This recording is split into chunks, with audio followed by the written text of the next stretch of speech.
তোমার সাথেও কি এমনটা হয়েছে যে তুমি পরীক্ষার খাতায় সবগুলো অ্যান্সার করার পরেও তোমার নাম্বার কম আসে, অথচ কেউ তোমার থেকে কম অ্যান্সার করেও সে তোমার থেকে বেশি মার্কস পাচ্ছে? অথবা পরীক্ষার খাতায় প্রথম 2 থেকে 3 পৃষ্ঠা তো ঠিকই লিখো, কিন্তু তারপরে আর হাতের লেখা ঠিক থাকে না। তো বন্ধুরা, যদি তোমার হাতের লেখা সুন্দর না হয় তবে একদমই টেনশন করতে হবে না, কারণ এই ভিডিওতে এখন আমি তোমাদের এমন কিছু প্র্যাকটিক্যাল ও নলেজেবল টেকনিক শেয়ার করব যা মাত্র কয়েকদিন অনুসরণ করলেই তোমার হাতের লেখা সুন্দর হতে বাধ্য হবে। এবং এই ভিডিওটির শেষে আমার পার্সোনাল লাইফ থেকে এমন 2টি টিপস শেয়ার করব যেখানে তোমার হাতের লেখা যতই খারাপ হোক না কেন, এক্সাম হলে তোমার হাতের লেখা অবশ্যই সুন্দর হবে আর তুমি সবকিছু সুন্দরভাবে লিখে আসতে পারবে। তো চলো শুরু করা যাক। তো সবার প্রথমে আমরা জানবো 3টি বড় মিস্টেক সম্পর্কে যা প্রায় প্রতিটি স্টুডেন্টই করে থাকে। যদি তোমারও এই প্রবলেম হয়ে থাকে তবে হ্যাঁ, এই ভিডিওটি তোমার জন্যই। দেখো, প্রথম মিস্টেকটি হলো ব্যাড রাইটিং। যদি তোমার লেখা খুব খারাপ হয় তবে চিন্তা করো না, আজ আমি উপায় বলে দিব। দ্বিতীয় মিস্টেকটি হলো স্লো রাইটিং, অর্থাৎ ধীরে লেখা। তোমাদের মধ্যে প্রায় 90% স্টুডেন্টের সেম প্রবলেম যে ভাইয়া আমি তো খুব দ্রুত লিখতে পারি না, আর এই কারণে আমরা অনেক সময় কমন পড়া প্রশ্নের অ্যান্সারও লিখে আসতে পারি না।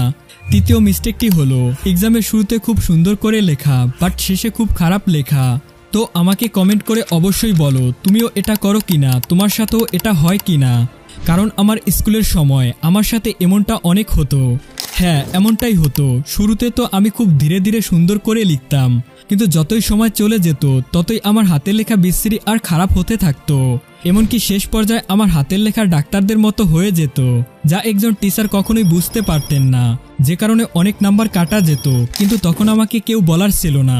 তবে আজ আমি তোমাদের বলবো, দেখো এই 3টি সমস্যার আজ আমরা 3টি সায়েন্টিফিক সলিউশন দিব, যে 3টি স্টেপ ফলো করলে তোমার হাতের লেখা অবশ্যই বদলে যাবে। Step number 1, warm up exercise.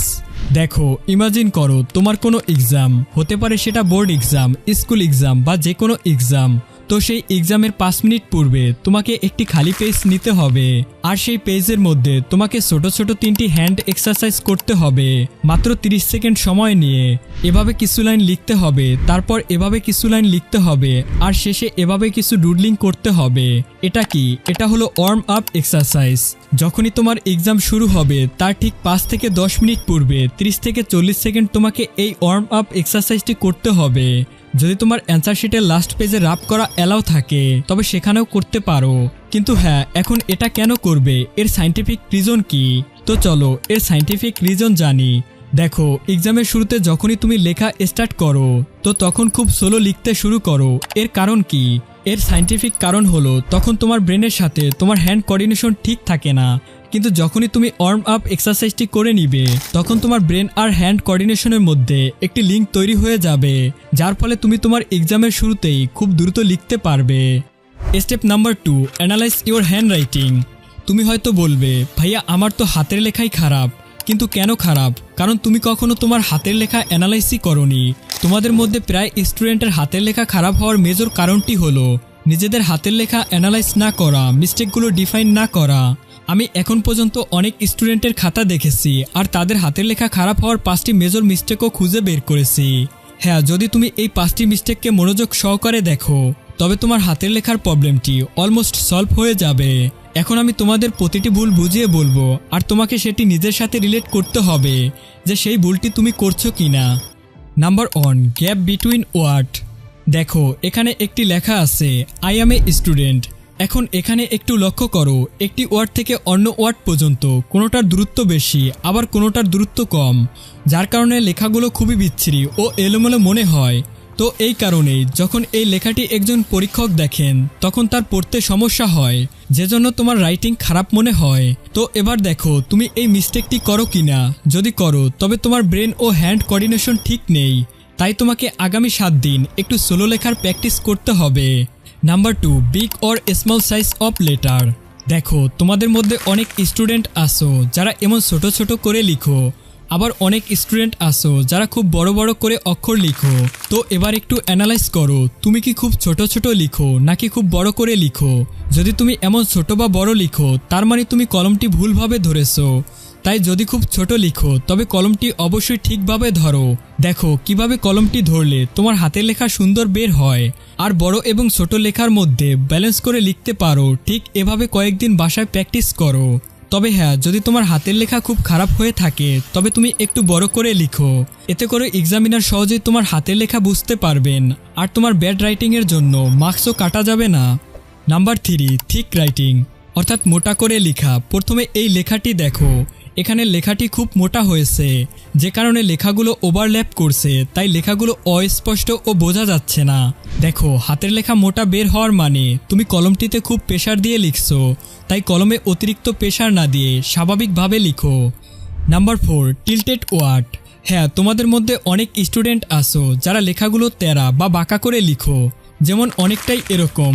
এভাবে লিখলে খাতার সৌন্দর্য নষ্ট হয়। তোমার হাতের লেখা যতই সুন্দর হোক না কেন, একজন পরীক্ষক কখনো সেই লেখায় তোমাকে ফুল মার্কস দিবে না। হ্যাঁ, যদি তোমার এই সমস্যাটি থাকে তবে প্রতিটি পৃষ্ঠার প্রথম লাইনটি একটু সময় নিয়ে সোজা করে লিখো আর সেই লাইনটিকে অনুসরণ করে ওই পৃষ্ঠার বাকি লাইনগুলো লিখো।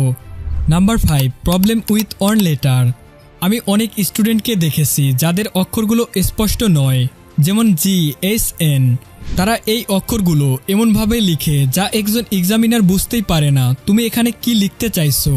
এছাড়াও বাংলায় কিছু অক্ষর রয়েছে যা তোমরা প্রতিনিয়তই ভুল করো। তাই যদি তোমার এই সমস্যাটি থাকে তবে এর কোনো সায়েন্টিফিক সলিউশন নেই। এর সলিউশন একটাই, প্র্যাকটিস মোর অ্যান্ড মোর। হ্যাঁ, এবার আমাকে কমেন্ট করে বলো এই 5টি মিস্টেকের মধ্যে তুমি কোনটি কোনটি করতে। Step number 3, improve your handwriting speed. এতক্ষণ আমরা আমাদের হাতের লেখা ঠিক করেছি, এবার আমাদের হাতের লেখার স্পিড বাড়াতে হবে, যা এক্সামের জন্য খুবই গুরুত্বপূর্ণ। তো স্পিডকে ইনক্রিজ করার জন্য কিছু টেকনিক ফলো করতে হবে, যা scientific technique. Number 1, air writing. Daily 5 থেকে 10 মিনিট করতে হবে।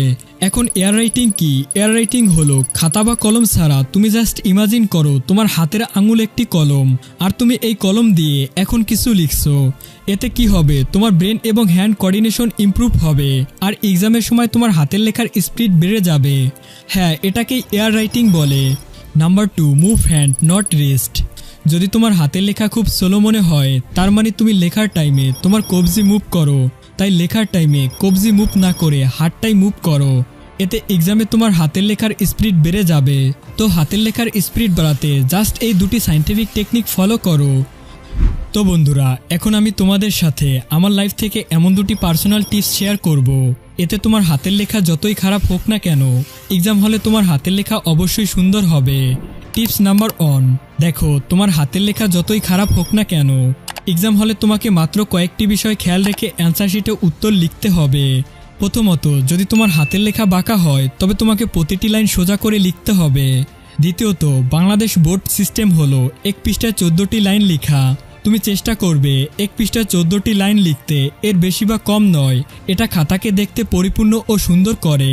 টিপস নাম্বার 2, লেখার সময় একটি ওয়ার্ড থেকে অন্য ওয়ার্ডের মধ্যে অতিরিক্ত গ্যাপ দিবে না বা খুব মিশিয়েও লিখবে না। অর্থাৎ উপরের লাইনটির সাথে নিচের লাইনের মধ্যে নির্দিষ্ট পরিমাণ একটি গ্যাপ রাখতে হবে, যেন এমনটা না হয় কোনো লাইনের মধ্যে গ্যাপ খুব বেশি আবার কোনো লাইনের মধ্যে গ্যাপ খুবই কম। এটা লক্ষ্য রাখতে হবে। জাস্ট এই 2টি টিপসকে মাথায় রেখে তোমাকে এক্সাম হলে অ্যান্সার শিটে উত্তর লিখতে হবে। তাহলে দেখবে তোমার হাতের লেখা যতই খারাপ হোক না কেন, এক্সাম পেপারে খুবই সুন্দর দেখাচ্ছে। চাইলে তুমি এখনই একটি পেজ নিয়ে এটা ট্রাই করে দেখতে পারো। তো বন্ধুরা, তোমাদের মধ্যে যারা অনেক পড়ো কিন্তু পড়া মনে থাকে না, রাতে পড়লে সকালে ভুলে যাও বা সকালে পড়লে সন্ধ্যায় ভুলে যাও, তারা অবশ্যই উপরের ভিডিওটি দেখে নাও।